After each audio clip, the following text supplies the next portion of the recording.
telling things are well. What facts belong, it's hard to say. The pattern is so hard to tell. Welcome, Stavros Mastrogiannis, to Coaching in Session. How are you? I'm doing great, Michael. How you doing? I'm doing well. Thank you so much for coming on. So you are a sustainable weight loss coach. I know that's just kind of the blanket statement of what you do, but in your own words, can you tell the world who you are and how you help?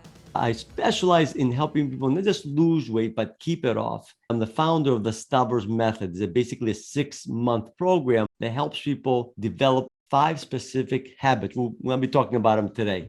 Was this something that you created yourself, or was this something that's kind of been out in the world and you kind of just made it more people friendly? When I first got into the business, actually, I first set out to find a diet because I was focusing more on the exercise aspect of fitness. And I realized that diet obviously is really important. I figured, let me find a diet that I agree with and I will promote that type of eating. The problem was I couldn't find one because I found that I was certified to teach the zone diet at one point. I was teaching all different type of diets, but I found that at the end of the day, my clients always end up regaining the weight back. And that's when I started asking the question, is there something wrong with the people or is there something wrong with the approaches? Because as you might already know the statistics, 95% of the people who lose weight gain it back. And that was the basic question actually started me on my quest to find what really works. Because I found the biggest issue with a lot of the fitness advice that we get today are not practical. That might be effective, but if you can't live with them, what difference would they make? None. And what helped me actually found what really works is my upbringing, because I was raised in Greece on an island. At that time, when I lived there in the 70s and 80s, thin was the norm. People lived long, healthy lives, and cancer was a rare disease. So actually, Alzheimer's, Parkinson's, all those diseases a lot of people suffer from today were very rare there. And what I realized is that what I was learning in school on proper nutrition and how to improve your health completely contradicted my upbringing. And that's how I started looking at, okay, what behaviors do we have there that kept us in shape? And that's how actually I came up with the Stavros method, is I looked at what healthy behaviors I was raised with and what healthy behaviors other healthy regions around the world have in common. And I came up with the 5 that I teach through my Stavros method. I'll just talk to my wife, not about your 5, but we're talking about the state of the world and how like cancer is so much more prominent here in America and Alzheimer's and all of those things. And she's from South America originally. So she's like, this is not really rampant where she's from. And so it's new for her because she works in the hospital now. So she sees all of it, right? And it's so bizarre to her because she's like, this, wasn't my upbringing. And then she comes here and it's the norm. Like everyone has diabetes, everyone has some problem. And so her and I were just talking about that, about like the different types of foods. And she follows other doctors and other people who have a natural or holistic type of approach to dieting and eating. And her and I were just having a conversation for about 30 minutes, an hour yesterday, just talking about the different foods and the diets that we should be eating and kind of comparing it to what most people eat. Yeah, exactly. I think it's very different. And for me, it was to come to the same realization that, like, I'll give you an example. One of my goals in life is to break the Guinness World Record in longevity. And do you know what the reaction I get when I tell that to people? I don't want to go past 80. I go, why not? Oh, I don't want to have this disease, that disease. Like, you don't have to have any of those diseases just because you got older. It doesn't mean that you're going to get it. But because people see people suffer as they get older and they consider that normal. And I'm like, it's not normal. It's an effect of our behaviors. It's what happens to us because of our behaviors. I was raised in Greece. We're in Greece when I lived there, by the way. Now, unfortunately, is not as good as it used to be. People in their 90s and 100s who lived independently, disease-free. And the normal way of dying was you went to sleep and you didn't wake up. You didn't suffer for 2 or 3 years before you died from some disease. And to me, it's like what I looked at is the behaviors, our healthy habits that we had in Greece that was part of our culture and the traditions made sure that those healthy behaviors passed down from generation to generation. Unfortunately, in the modern world, in the Western world, we've lost a lot of our traditions. And right now, what creates traditions are the marketers. Marketers are not looking after your health. They're looking after selling a product. And that's how I think a lot of the bad behaviors that's killing us and that creates disease have been developed. You just opened up a great talking point there, traditions. not only are marketers trying to get us to buy their product and go away from what worked for our ancestors, but ripping apart the family type of scene, right? So now Yeah. people are going to be moving on. Kids nowadays are so quick to put their parent in a nursing home. Yes. Oh, mom, dad, they're Yeah. old, nursing home. Grandma's old, just throw her in a nursing home. She'll be okay, right? Yeah. Yep. Versus, I'm sure the way you were raised in Greece is going to be different, right? If you had to Yep. take care of a family member, you took care of the family member. What they did in the olden times, I'm just going to call it the olden times, Yeah. but it Yeah. Yeah. wasn't the olden times, Yeah. is they had kids because when they got older, the kids would help them, would help Yes. take care of the farm, will help take care of the house, the family, whatever it be. Now it's kind of like we're living in a modern world where families separate as soon as the kid goes off to college and then starts their own life. Exactly. And I think it's sad because I think I know in Greece, there were 3 or 4 generations living under the same roof.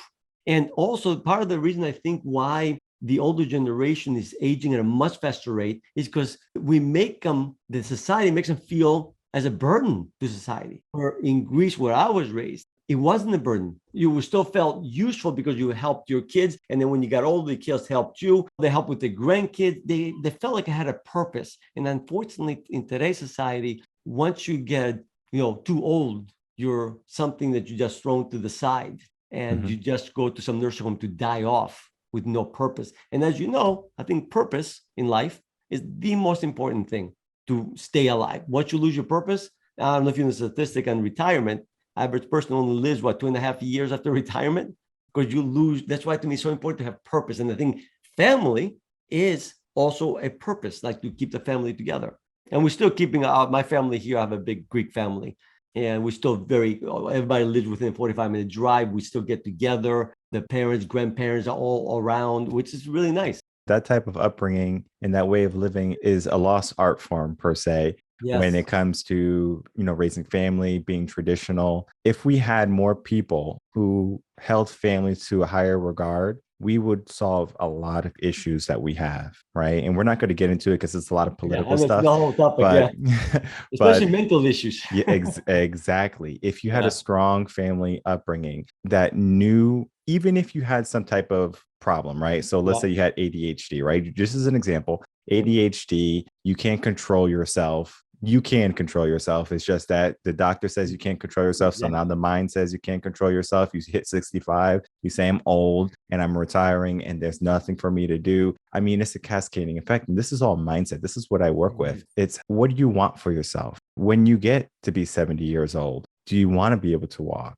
Look at your family, right? Is your mom walking still at 70? If your mom's not 70 yet, look past her, her mother, your grandmother, and see if she's still walking, doing all the things that she wants to. My great grandmother was walking, cooking at 90. And then eventually we were coming in, taking the work away from her. We're saying, just take it easy. But that's a death sentence because Yep. we're taking that away from them. And I worked in a nursing home for 6 years. So I saw firsthand on if you put someone in there, give them everything that they need, they don't have to do anything, how fast they deteriorate. I agree 100% because my mother is 75, and I'm so glad she moved back to Greece. But even when she was here, actually was here visiting a couple of year ago, and we went food shopping. Like she walked like a normal person, like actually fast, even faster than some 40-year-olds. But she's full of energy. Like now she lives in Greece, everything's walking distance. She lives independently.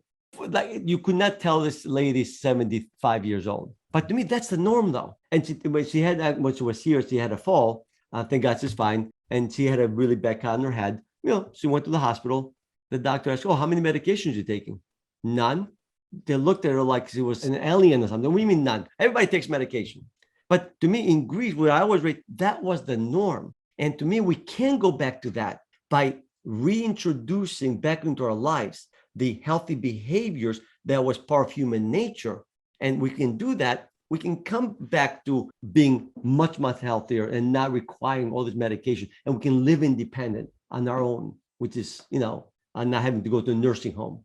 They have made it so rampant that you need medication, that you need some type of miracle drug for you to feel better or to be safe. for me, it's like we have been alive for all of these years, for millennia. And the Yeah. human immune system, the human body has been strong and forefront on any type of disease that we have ever faced. I know, like the ancient Mayans, when they encountered smallpox and it kind of wiped them out, that was a different type of situation, right? Because they have never had to have that immune system for their generations or for their upbringing. So, of course, they are going to be more susceptible. But if someone is going to be introduced to the common cold, to flus, things like that, then of course, it's automatically going to be in our DNA, in our genetics to handle that. Most of the things that we're presented with today, our body can handle. I Yet the drug companies, they make it so people fear getting sick, fear getting old. Oh, my back hurts. I have to go see a yeah. specialist, or I need a new mattress, or whatever it be, versus, well, let's really look at how you're living, because I think that is really where it starts, how you're living. And I know you have these 5 ancient habits that you now have moved into the Stavros method. So I kind of want to dive into those Yeah. 5 methods, and then we can kind of dissect them. Well, the first one, which I think everybody knows, is the exercise habit, obviously, because due to our modern conveniences, we no longer challenge our muscles as much as they used to be. We don't challenge the cardiovascular system as much. And that's why our system is deteriorating at a much faster rate. When I lived in Greece, we didn't have a gym. There was no gym, no gym equipment. And yet we stay in shape. Why? Because our everyday life was challenging enough that kept our muscles in shape. Unfortunately, today, we do need to exercise. We do need, because our everyday life is in an office, most of us, that we don't have to challenge them. But here's the big but. I think the mistake that I see a lot of people make when they start an exercise program is they focus on results. I always tell my clients the first goal of an exercise program is not results, but to develop the habit of exercising. And by saying that, because to develop a habit, you got to repeat something enough times. You repeat something enough times, it becomes habitual. But if you start with a workout that's an hour long, extremely intense, 5 days a week, what is the chance of you repeating that workout long enough to make it a habit? Well, for most people, slim to none. So I tell people start slowly, simple routine that takes you 5, 10, 15 minutes. And then as you get into it, then intensify slowly. So like that's the first habit. The second habit is, I call it the 16-hour habit. It's similar to intermittent fasting.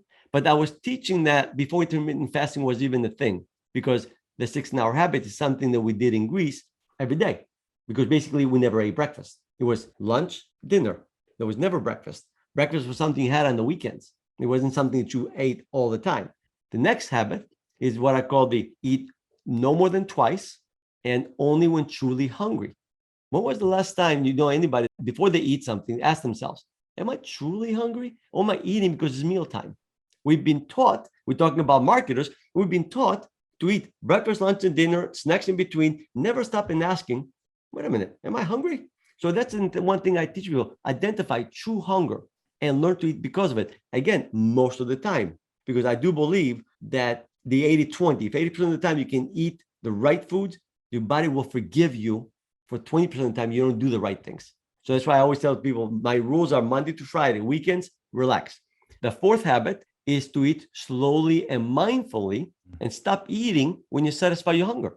Again, if you're not eating slowly and mindfully, you're not going to know when your hunger has been satisfied. Because most people who have about 10 minutes for lunch, you wolf down your food. Do you really enjoy that food, or you just ate it just because it was mealtime? The fifth one, my favorite one, is make junk food special. Yes, junk food is bad for your health. I agree. But I'm a realist. Junk food tastes way too good to give up. Think about it. If it was easy to give up junk food, all the junk food companies would be out of business by now. They're not. So instead, what I've done is, like I remember in Greece, we ate our fair share of junk food, but it was something special. Like I remember, like on the weekends, my mother, if it was a good movie on TV, by the way, our TV only had 2 channels and only started after 5 p.m. She would get us potato chip and Coke. It was such a big deal. Like, oh my God, potato chip and Coke. Nowadays, kids have Coke and potato chips every single day.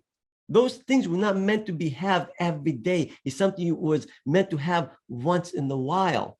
Like, I don't know if you're familiar with Greek desserts at all, like baklava, galaktobouri, because they're very high calories, high sugar, sweet. I love them. And people say, oh, how you guys can eat that stuff in Greece and not gain weight? because that was something you had on Christmas, on Easter, on the holidays. It wasn't something you had every single day of the week. So those are the 5 habits, the main ones that I teach. But the big but is, have you heard the saying, knowledge is power? Well, I disagree with that saying. I said, knowledge is not power. Applied knowledge is power. Because, yeah, I can teach you all these habits, but if you don't apply them into your life, would they make any difference? No, of course not. And that's why, to me, not just discovering this 5, or identifying these 5 habits, it wasn't enough. I also had to find a way to help people implement them into their life. And that's why I came up with the idea, with the exercise. Forget the results. Let's focus on making exercising habitual first. How can we do that? Break everything into very little tiny steps that are easy for you to keep taking regularly so they become habitual. I give you actually a funny story that actually changed my whole life. Flossing. Obviously, flossing is really good for your teeth. Everybody knows it. And yet, most people don't do it. I was one of those people, by the way, 20 years ago. My dentist is also my client here. So I was getting annoyed with myself. So I would go for my regular cleanup. My dentist would tell me how I'm not flossing enough, like I did not know it. He would give me all the reasons why I should be flossing. I would get inspired. I would floss for a couple of weeks and I would fall off the wagon. Sounds familiar? And I'm thinking to myself, I'm trying to get people to exercise regularly. I can't even get myself to floss. I just felt like a hypocrite. So that's when I started doing a lot of research on habit creation. After learning about the Kaizen method, which is an ancient Asian philosophical system for your audience that might not know, it's all about taking something, breaking down to the smallest step possible and take it. So I took flossing. I said, what's the smallest step I can take? Well, floss one tooth. So I started flossing one tooth, up and down, done. I told my dentist what I was doing, and his reaction was, you're not flossing, you're wasting your time. I said, George, you're missing the point. I'm not trying to floss. Forget the result. I'm trying to develop the habit of picking up the string every night. It took me around 2 months. And within 2 months, I found myself flossing every single tooth, and I never miss a day now. It's part of my habit. Now I start applying the same thing with exercising. And it worked wonderfully. The thing that people had to overcome was when, for example, most of my clients that I work with are people who are complete beginners. They hate exercising. So they will come to me and say, okay, let's start developing the walking habit. So your homework for the week is to walk 3 times, 1 minute each time. And they will look at me, what the heck will 1 minute do? It's not going to do anything, I'll tell you that much. But what it will do, you can't come back to me next week and tell me I didn't find 1 minute 3 times a week to walk. On the other hand, if I give you the advice that a lot of trainers give, which is at least 20 minutes, you get home, you're tired. What is the chance of you getting on the treadmill or walking for 20 minutes or walking outside? Not very good. 1 minute, if you know this crazy trainer is going to ask you if you did the 1 minute, more likely. So now we're developing a behavior of getting on the treadmill or walking outside. And then how many times are you going to stop after 1 minute? Most likely you're going to keep going. And that's how you slowly start walking regularly. And then let's start lifting, for instance. Let's start with push-ups. Just do 10 push-ups.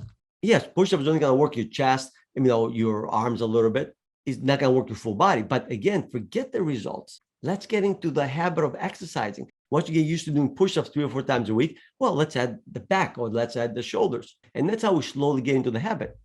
For me, when it comes to exercise, it's kind of like you can look at the goal or you can look at where you are today. So for me, I would rather look at where I am today. It's kind of similar to like looking at, okay, I did 1 minute a day, I'm successful, versus, oh, I don't have the dream body, right? I don't look like a model. I don't have a 6-pack. For me, I look more at how do I feel today? When I wake up, do I feel good? Do I feel sluggish or do I feel slow after the gym? Do I feel like that was a good workout? And even if it wasn't a good workout, I'm not going to be critical of that workout. I'm still going to understand I went to the gym because I'm supposed to go to the gym 5 days out of the week for me. And then I have different workouts, A, B, C, D, E, F, G, all the way up to Z. And Z is a very low workout. A is the best workout. I don't give myself a grade like the school system. It's more of what workout did I do today? So then I kind of know where my percent was. So if I did an A workout, that means I did a killer job in the gym. I did every single set. I challenged myself. Maybe some days I do a B workout. And then I just asked myself, I was like, okay, well, why did I do a B workout today? Not judging myself. I just said, you know what? I didn't get good sleep last night. So tonight I'm going to make it a priority to get some extra sleep. It could be 30 minutes. and I get the 30 minutes. And then tomorrow I'm back to an A workout. Maybe I fell off to a C workout and I say, why am I at a C workout? And I very rarely go past C. Only time I would ever go to like past D is if I'm sick. Like I'm in bed, I can't get out. Exactly. And I will literally get out of bed and like do some sit-ups on the floor, like 1 or 2 or whatever it be. But for me, at that point, it's like, okay, well, let's focus on recovery more so than, oh, I need to make sure I keep my body. Otherwise, no one's going to like me, things like that. Yeah. How am I feeling is important for me, because then I can always give 100%. That's my goal. If I can give 100%, then I know I'm making today the best day I can, versus if I'm giving 90%, if I'm giving 80%. And I think what happens is people kind of go downhill. I'll give a quick story. When I was done with college, in college, I worked full-time job, a part-time job, and I did 12 to 18 credits any given semester. So that's a lot of work, right? So I'm barely having time to even live, but I was still able to have friends, family time. I made time for it. But then once I graduated, guess what happened? I didn't have to go to work 60 plus hours a week. I just went to my career as a teacher.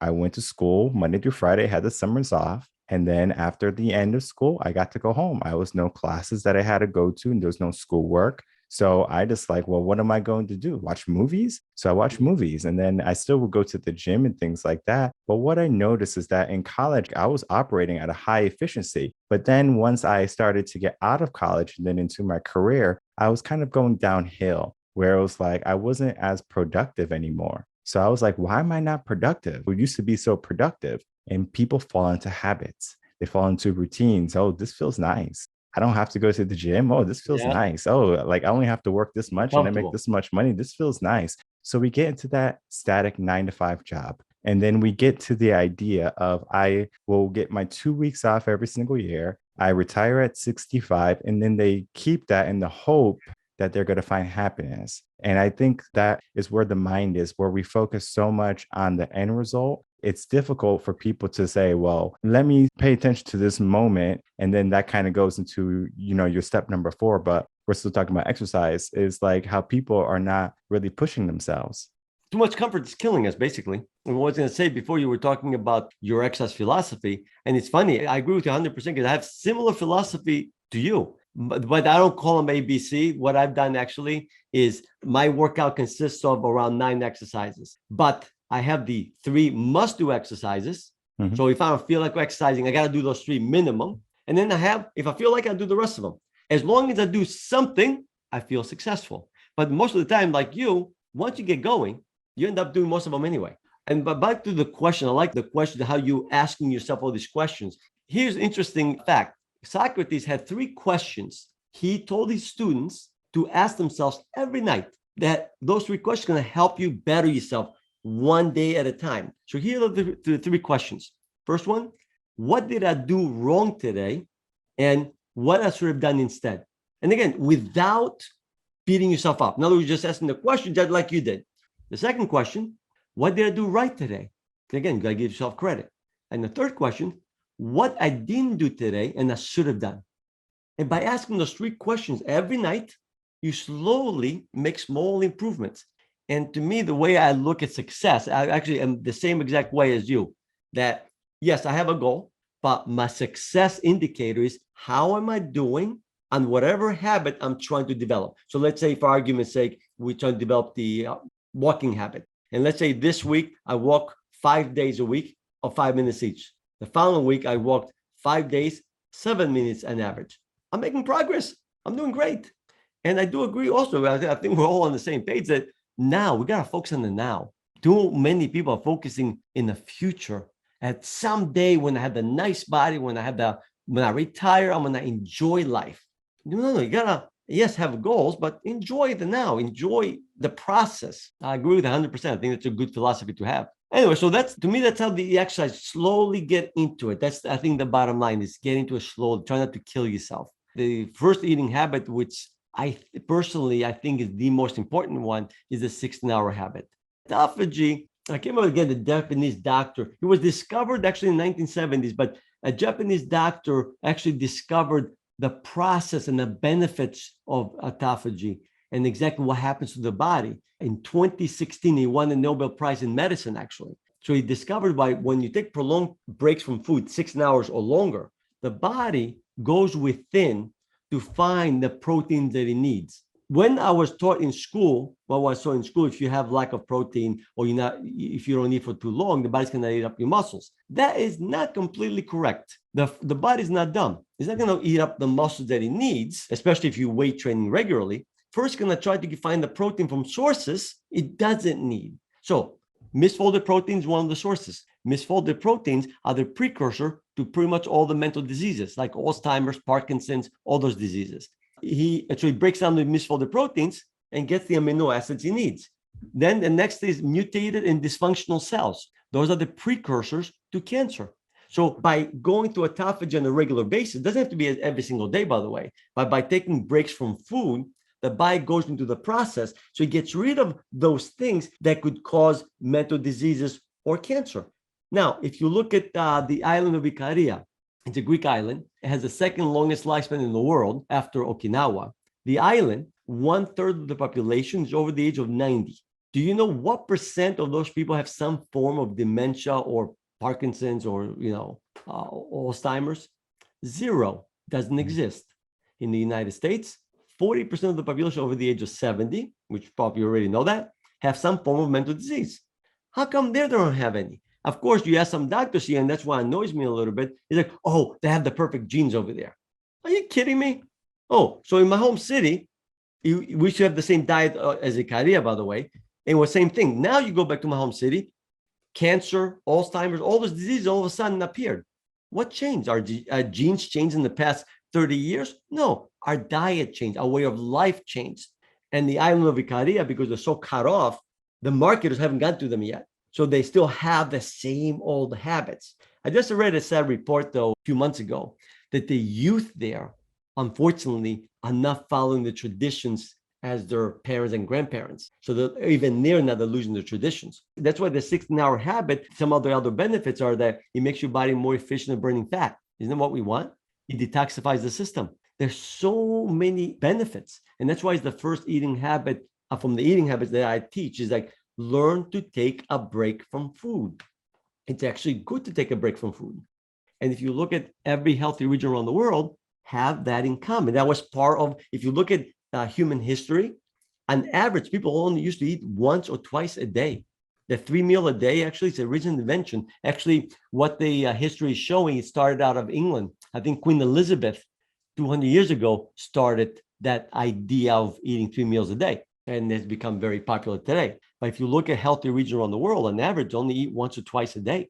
And in the old days, there's actually a tribe in Africa that is one of the last tribes left. It's the true hunter-gatherers, untouched by the West. On average, they eat 5 times a week because the men go out hunting, women stay in the village, they prepare their vegetables, wherever else they eat. A lot of times the men, though, will not find anything and they won't come back for a couple of days. So they didn't eat that day. They just ate when they came home. And they're extremely healthy with none of the Western diseases. Now you're going to tell them what? They have the perfect genes here too? Kind of goes into the idea of we have gone away from that hunter-gatherer type of living where if we want food, we can order DoorDash. If we want food, we can call up Uber Eats. We can go to a drive-through. We can go to the grocery store, pick up something quick and easy. What that does is it stops us from having to go out and get those extra steps in and burn all the unnecessary calories that we just consume in our day because our day is so boring and mundane nowadays. We sit in an office, guess what's next to us? A bag of potato chips. By the end of the day, the bag of potato chips is gone. It's like, where did they go? We eat because of habit. On breakfast time, guess what? It's a habit. Like I wake up, oh, I got to eat because it's breakfast time. For that, I will say for kids, it's a little bit different because kids are still growing up and they are growing at a rapid rate. So their body needs nutrition, but we're talking about adults. So I don't want anyone to come and say, we're done growing. Yeah, exactly. Unless your belly's growing, you're drinking too much beer. So we have to understand that, right? So age is going to play a determining factor there. But when you're older, right? So probably like 18 plus, right? So like that's kind of a safe number to say you will probably be good on 2 meals a day. If you need more than that, talk to Stavros over here and he can tell you otherwise because you only need one good meal, maybe two good meals if you can't fit in one good meal. For me, I eat once a day at 12 o'clock in the afternoon. So I eat at 12 and then I'm good for the rest of the day. I eat one meal a day. I have mine at the end of the day, though. Anyway, sorry, I didn't mean to interrupt. And if I'm hungry throughout the day, I drink some water. Now, for some reason, if I'm like starving, like I had a crazy workout and I just need more food, I'll have a protein shake. I put superfood in it and things like that, protein powder, whatever. And then that is going to give me all the energy I need for the rest of the day. I don't have to go out and get some food or cook something else again, because me, I have a heavy hand when it comes to cooking. I eat one meal a day. So I eat for one meal. Yes. And so I cook for one meal too. So it's like for me to make something and then not overeat in the evening time is more difficult because of my habit. So I have to understand that. So I said, well, what can I eat in the evening time if I get hungry?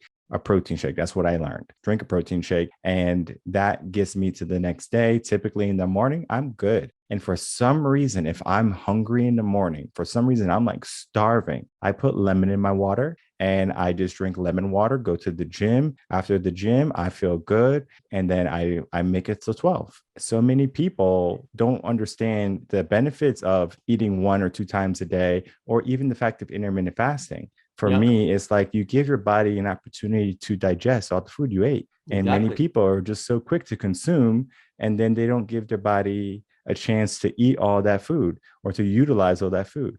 I agree, because to me, I remember when I first got out of the school, the only debate we were having is what's the best food to eat for breakfast? What's the best food to eat for lunch? And what's the best food to eat for dinner? Nobody stopped and asked the question like, wait a minute.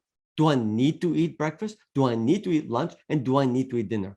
There was never a debate. It's fine. Like I said, to me, I'm thankful that I was raised in Greece, that I was able to see firsthand how a healthy region lives and eat. And talking about kids in Greece, even back then, once in a while we would eat breakfast and once in a while we would not. But it was always about, am I hungry? We're adults, they never ate breakfast. As far as the main meal is concerned, it was a big lunch. But we rested after lunch, by the way. We always took, it was like a 3-hour lunch break. And then we had a very light dinner if we ate dinner. In the villages, though, was the exact opposite. In the village where my mother was raised, lunch was very light. Dinner was a heavier meal because they worked in the fields. So if you eat a really heavy meal at lunch, you cannot go back out and work. And it was something that was done instinctively. And come to find out, it was one of the best things that you can do for your health. Again, it's unfortunately that, really a quick story about breakfast. Edward Bernays, was hired in 1921, if I'm not mistaken, by a beech nut packaging company because they sold pork bellies and they want to increase the sales of pork bellies, bacon, in other words. What he did was he went to the doctor to work for him and said to him, do you think a high protein breakfast like bacon and eggs is good for the American people? And of course, the doctor that worked for him, what is he going to say? Oh, absolutely. But the question I have is, how much nutrition training do doctors have? Almost none. So anyway, this doctor wrote to 5,000 of his colleagues to agree with that statement. So then Edward Bernays ran an ad, a PR campaign, which most of the publications at that time picked it up. And it said that 5,000 doctors agree that a high protein breakfast like bacon and eggs is really good for your health. And that's how bacon and eggs became popular in this country. And if you look at a lot of the ways that we eat, if you go back to the beginning, all started from a really smart marketing campaign. You'd be amazed at how good marketing can get people to do. Oh, yeah, of course. And if you go to the grocery store, for example, how everything's arranged, they have like all the sugary stuff on the lower levels, and then all the good stuff typically is toward the top of the shelves. And it's just because kids can't see to the top of the shelves. So when the kids are walking down the aisle, the kids are seeing their Cheetos and they're seeing their Doritos and they're seeing their Lucky Charms. Oh, I want this, I want this, I want this, right? And so guess what? Yeah. They get it. And then now it kind of goes down that process of you start them young, eating sugary sweets. Now they're attached, they're hooked. That's what they think they need. And they continue that for the rest of their life. And then that's why obesity is so rampant. And that's why many people are, breaking down at the age of 30. It's like, oh, like my knees hurt, my back hurts. It's like, but you're 30 years old. You should be perfectly fine. I know people in the gym who are like 70, 80 years old that look better than me. And I'm like, man, you look amazing, number one. And I always tell them every time they come in, I said, you look great today. And they're like, like it's all about diet and nutrition and, being consistent with your workouts and things like that. then they have a routine, and that routine can be as simple as, every evening my spouse and I, we go walk around the lake. They walk around the lake every evening, right? And it might not seem like, oh, I'm exercising, I'm spending time with my partner, but you're still getting your steps in, versus I'm going to stay inside with my partner and watch a movie tonight. It's a big difference in how society's switching over from what it used to be and then how it is today.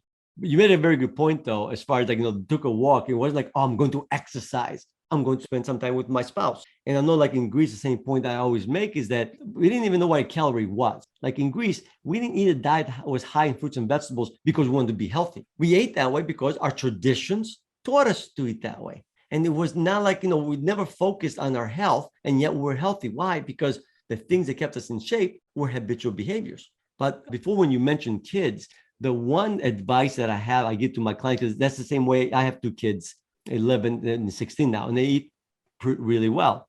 And the way I got them to eat well, and again, they don't eat perfect. Like I don't eat perfect myself, but I eat perfect 80% of the time, is the rule on junk food. All of my favorite junk food is in the house. My kids know exactly where it is. Even my kids, they know the rule is Monday through Friday, we don't eat junk food. Friday after 5 p.m., you want to have some soda, you want to have some ice cream, whatever, you can have it. But because they can have it every weekend, they can have half a can of soda and dump the rest. They don't have this craving that, I got to eat all of it because it tastes so good.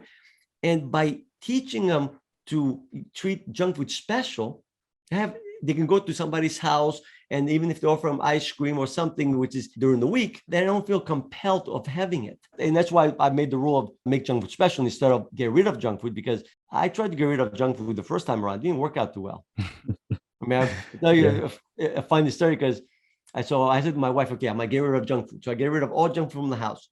It lasted a couple of weeks. And then I would go to my mother. So my mother used to live in the States. My mother kept devil dogs. I used to love devil dogs. But when I go to my mother's house, I would have half of the box because I felt like, I can have them. So once I saw them, I couldn't resist. And I realized I have to learn to control myself, not my environment. And that's how I came up with the idea of making it special. Keep it in the house, learn to be able to see junk food or being offered junk food, and learn to say, no, thank you, with no problem. Because if you're trying to control your environment, the environment's not always under your control. It is not a sustainable solution to the problem. For me, I have rules, and it was so funny. Whenever I tell people these rules, they are like, I don't want to live in your house. I'm like, good. I don't want any extra people. So Monday through Thursday, there's no TV. The TV doesn't turn on. Read a book. You can go on your phone if you need to do something, but the TVs don't turn on. I don't want to hear the TVs on Monday through Thursday. Those are work days. You should be growing those days. Friday, Saturday, Sunday. I don't care if you watch TV for 24 hours every single day. Yeah. Relax. Monday through Thursday, there's no TV. There's no cell phones at the table. And then, of course, eating habits, things like that too. There's no eating in the living room. Yeah. It's just because when you're in the living room, you're watching, you're distracted. You just have a tendency to eat so much more. So it's kind of like pay attention to your food. And it kind of goes into our step 4, which is being mindful. Yes. Where it's kind of like be mindful of what you're putting into your body, of how much you're consuming. It takes on average the typical body about 15 minutes or about 10 to 15 minutes, depending on the person, for the brain to finally say, hey, I'm full. I had enough. If you keep eating and you're overeat, then the body's going to be like, well, I don't need all this. So what is it going to do? It's going to store it, because the body is so smart, and it's going to say, you know what? You ate too much. Guess what I'm going to do? I'm going to do you a favor. I'm going to store it as fat for a rainy day. Well, we're living in a very modern society where we don't have many rainy days. There's not many people who are going to be missing a meal. So what happens is they overeat one day that they should be now intermittent fasting to kind of use up that food that they stored, but they don't. So now they eat more food and they overeat again. And now it's kind of tacking on. So now the weight's going up, and they're wondering what they're doing. They're like, I'm eating, the same food that I always eat, but you're just not being mindful to how much you're eating, because your body might not need what you're giving it. And you might be older now, and maybe when you're younger, you were very athletic, right? Exactly. Maybe you played sports, football, soccer, going out with friends, all that stuff. And now you're older, you're a family person, and maybe you don't go as much. You don't do as much activity. So now your body doesn't require as many calories, but you're still thinking the way you did in high school or the way you're thinking in college. Yep. You grow. And exactly. Well, that's why I get people in trouble, thinking the mindless eating. And I think that to me, one of the rules that I have to help people slow down is what I call watch your FPMs, your forks per minute, and like, then the rule that I actually did a couple of experiments myself. My family's in the restaurant business. Actually, myself, I also have a degree in culinary arts. My family owns diners. So a lot of times I will go out and hang out at the diner and just watch people and just watch to see on average how fast do they eat. And it became extremely obvious that the more overweight the person, the faster they eat. I mean, some people will put in the fork in their mouth 9 and 10 times in 1 minute. And if you look at people who tend to be thinner, 1 or 2, 3 max. Now, there were also exceptions. I mean, there was one guy, very overweight person. He only put the fork in his mouth twice. Now, it was a good indicator that the faster you eat, the more food you're gonna eat. And it's funny talking about the rules, the same rules at my house, that when we eat Monday to Friday, we eat at the dinner table, no cell phones, no TV on. We eating as a family. On the weekends, we made exceptions. Like, sometimes I'll do it like my pizza and we'll eat in front of the TV. But it was like the exception. But during the week, and I think all these rules to me are good. Every society has rules. Even in Greece, we had rules that we follow, but because we're habitual, we didn't think of them as rules. To me, that's how kids learn. They learn from us. They learn because I know a lot of my clients that they're telling me about their kids and they don't eat enough vegetables, for example. And the question I ask them is, well, how many vegetables do you eat? Oh, I don't like vegetables. Well, what do you expect the kid's gonna do? The kid doesn't learn from what you tell them. They learn from what you're doing. So be the example to others. And that, I think, especially as a parent, again, sometimes you realize like my son would do something and he would tell me something that I didn't like. Because, Dad, you do the same thing. And I think for a second, I'm like, yeah, he's right. And that's why it made me realize I got to watch my habits because the kids pick up everything. So for me, it's kind of like you have to be the example. Yeah. And you can't be a hypocrite. You said it early on in the beginning. And I believe it's the same thing in my coaching business, where it's like, if I'm not in the right mindset to help people and I'm helping people, I'm like a hypocrite. And it's like, I'm not following what I'm supposed to be doing. And, I'm blessed, or I'm fortunate to say, like I do have a good life. I do have a good marriage. I do have a good career. For many people, they might have an okay career, okay marriage, and then they think everything's okay. So they don't want to make it better. So it's kind of like even our diet, where we can make some changes and make it better. We can have a better, healthy body. But sometimes people just say, well, it's good enough, right? And as long as it's good enough, then they don't really propel themselves. And for me, I always challenge myself. It's like, well, it's not good enough. Like, let's make it good, right? Like, it doesn't have to be just barely good. Like, I wouldn't be satisfied if I was in an unhappy marriage, or if I was in a career I was failing at, or I didn't like. I mean, I was an accountant, I was a teacher. And I mean, I left those professions to do what I'm doing today, which is coaching. I could have stayed in accounting, made great money, could have stayed in teaching, helped all these students grow and learn and be, wonderful members of society. But I decided to do something different. So I would say out of the first 2 jobs, I would still be a teacher, but I wanted something different. I wanted to do more in my life. So I still wanted a challenge. And if I stayed there, I would have had regrets later on in life. It was something I asked myself, like, if I stay in teaching until I retire, will I have regrets? And the answer was yes. I mean, I asked myself this question. So that's why I left teaching. So I didn't want to have regrets. And then I started to move into a way I wouldn't have those regrets. And many people, they just kind of do things. And when they finally run out of time, because everyone thinks they have time, I'll do it tomorrow, I'll do it later. Wow. And then when they finally realize that they don't have any more time, then they're like, oh, I messed up. Now I have regrets, right? It's kind of like we place contingencies on everything. And it's going to be like, I'll do it when, if I get this much money, I'm going to start saving. Like, they put all these contingencies when we can start now. So like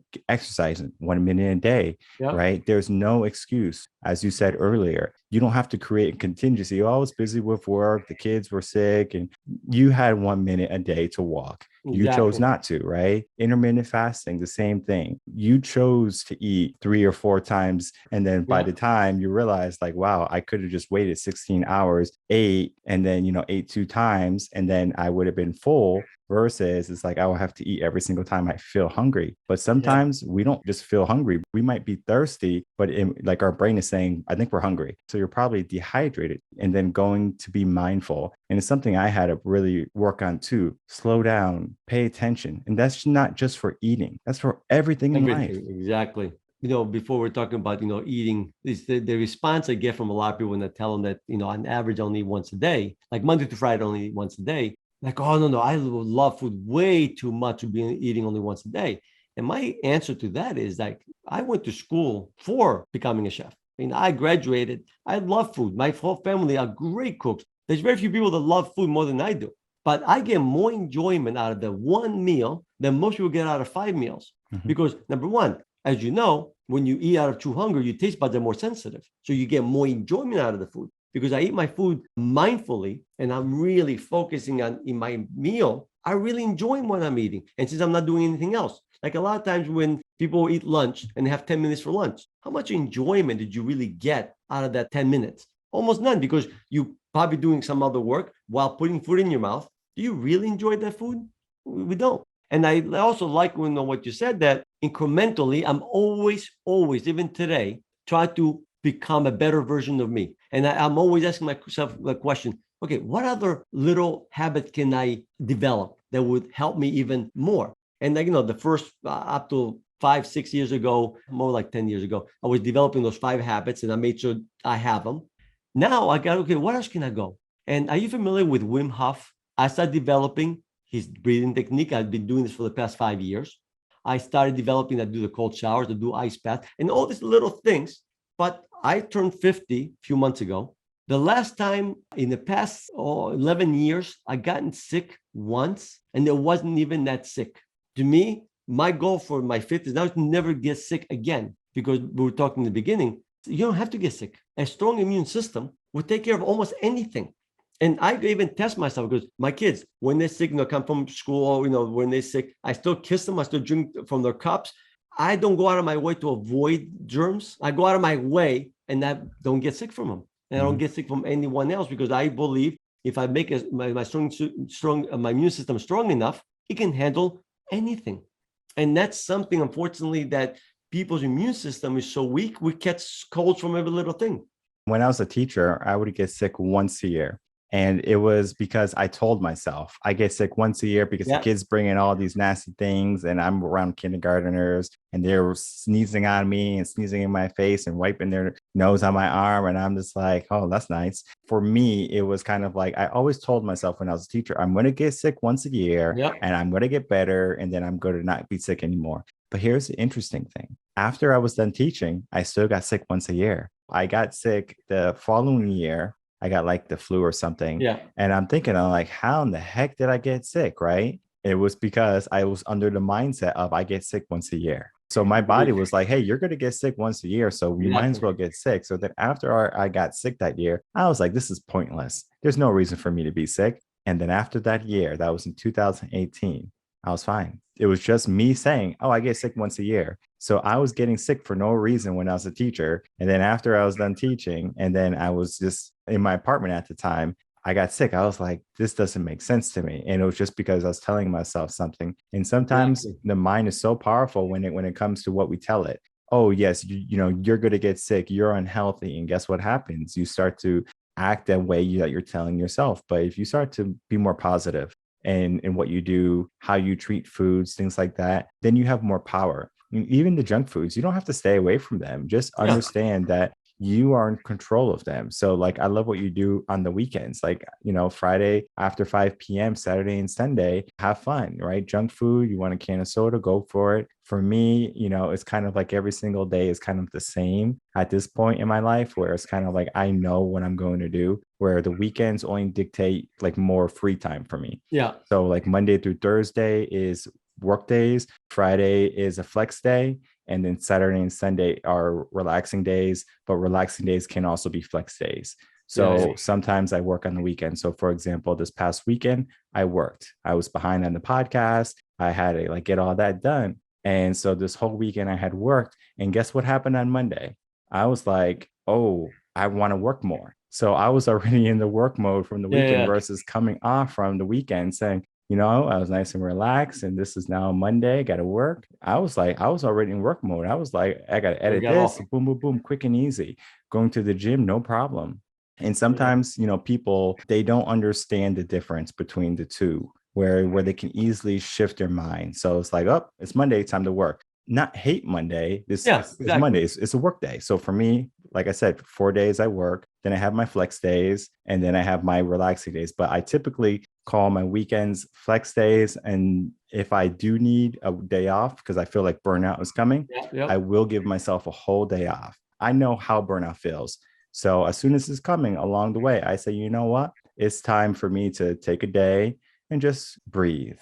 No, exactly. And that's the thing is about listening to your body, listening to how you feel. And also, and sometimes you need time off and you need to relax. You relax without guilt, without feeling, oh, I should be doing something. Because a lot of times people relax, but then don't really relax because they're thinking about all the things they need to do instead of relax, not relax like physically, but relax mentally.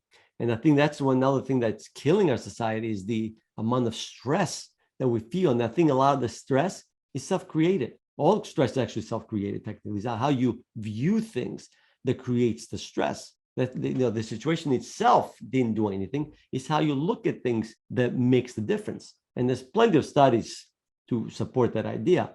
Exactly. Getting back to those ancient and traditional ways of being.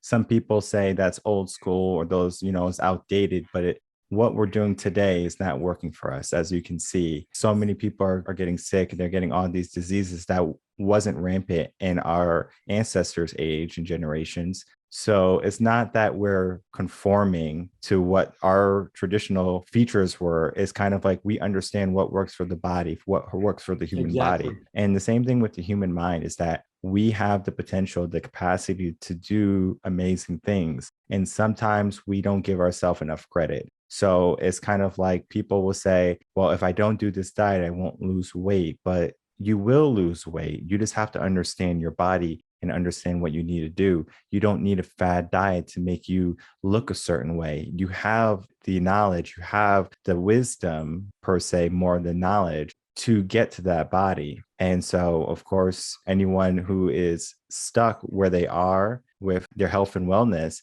understand that your habits are most likely the cause and effect that you have to first look at and then fix. And if you think that you can just go on a diet for 30 days and lose some weight, you are right. But then you're going to gain that weight right back because you are telling yourself, oh, in 30 days, I can lose the weight. Your mind is, again, so powerful. So you say you're going to lose weight in 30 days, you do. And then guess what happens after the 30 days? You gain back that weight because you said, I'm going to lose weight in 30 days. You're not saying I'm going to lose weight for a lifetime. Exactly. Just a small shift in what you say to yourself, what you tell yourself, speak positive, be mindful. There's so much to mindset. There's so much to what we talked about today on health and wellness and the food and dieting, nutrition, all of that, right? And it plays a huge role in who we are and how we are going to be in the future. So many people, again, they take life for granted. They think that they have tomorrow. They think that they can eat unhealthy today. They can go out and they can drink and they can do all this stuff. And then they just do it every single day versus for special occasions. I know you might have heard of social drinkers.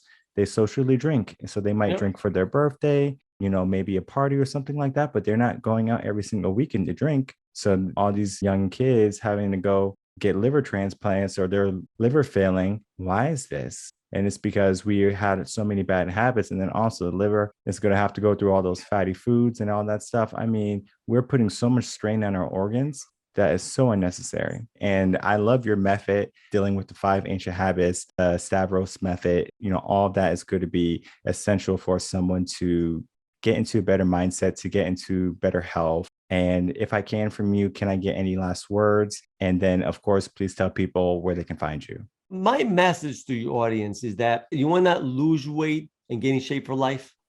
Focus on one habit at a time. Change one habit, go to the next one. Don't worry about, and the other thing to keep in mind is tomorrow never comes. There's only now. Because when tomorrow comes, then it's now. So always focus on whatever change you want to make it now. But keep them small and do that consistently each day. Try to make a small improvement. And if you'd like to learn more about my Stavros method, you can just go on the website, www.thestavrosmethod.com. So it's thestavrosmethod.com, and have all the information about how to join. Basically, it's a 6-month program. So it has a beginning, has an end, because my goal is to make you independent, not dependent on my system for the rest of your life. Perfect. All your links will be in the description box below, so anyone can easily find you and then commit to those 6 months, because many people who wait to New Year's resolutions, or they wait for, their friend to finally say, hey, let's get in shape together, and they're looking for an accountability partner, they don't have to wait. They can contact you. They can say, for the next 6 months, I'm going to be accountable for what I eat and for my life. And once you do that, you're going to start to see everything change. I want to thank you so much, Stavros, for coming on Coaching in Session. Great conversation. And I know all the things that we talked about is going to be helpful for the people who are trying to get in shape. Thank you, Michael, for having me on your show. Really enjoyed it.